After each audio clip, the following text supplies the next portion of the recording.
Like Brian, if there's anyone left in the room, I'm from Sweden, and this is my first time performing in New York, and it's my second language, so please bear with me.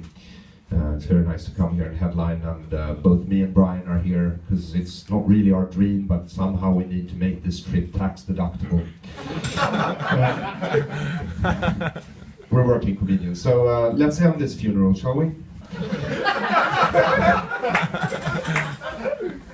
When I was a small child, I used to play in the park, and every once in a while dirty old men would come up to me and offer me candy. And I never really understood what that was all about, because at that age all I wanted to do was to suck cock.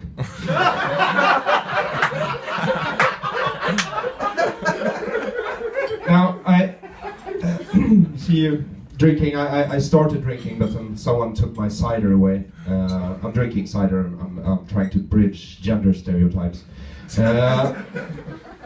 Usually I only drink to lessen the pain I feel when I beat my children. I'm just joking. I don't have any kids. I have no idea whose kids I'm beating. No, but seriously, my childhood was a lot like that. It was like, Daddy does this because he loves you. Which is sad and tragic, because I'm kind of a waste, because children don't really appreciate irony. Am I losing you already? Because it's getting worse.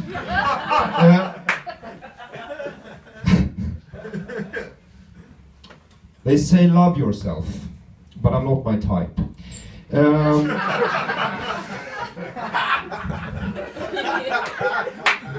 So usually in Sweden I do political satire. I'm the first Swedish comedian who did a pro-legalized weed joke. That was 2 years ago. Yeah, for real. And I know you've gotten a bit further here, so I can't really do that material.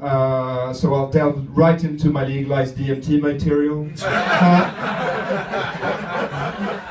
Don't you love it when you come home from a long day of work and you just spark up and get raped by aliens?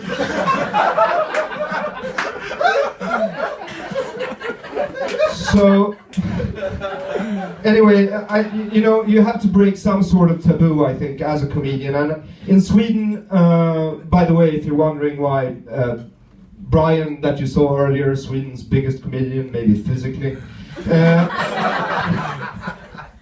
is a Serbian Swede. And the reason I'm not blue-eyed and big-breasted like the rest of the population is because I'm Jewish. Yeah, I'm a Jewish weed-smoking comedian, which in Sweden is like being a unicorn.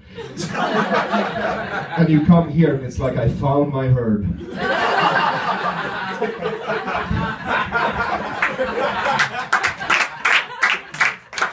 But I think, we have to break some sort of taboo here, and I know you Americans, you have this thing about abortion. In Sweden, we don't really care. We don't consider like fetuses, they're not life.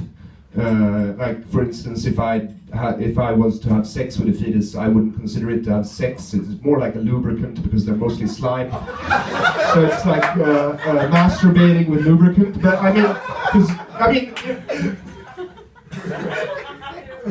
in theory, you could use a younger fetus as a lubricant while having sex with an older fetus. Now, I know you Americans, you would view that as a threesome. But I know it's not a threesome because no one's high-fiving me. Anyway, I just want to end on a joke. I promised Ahmed here I'd do that joke, and it's...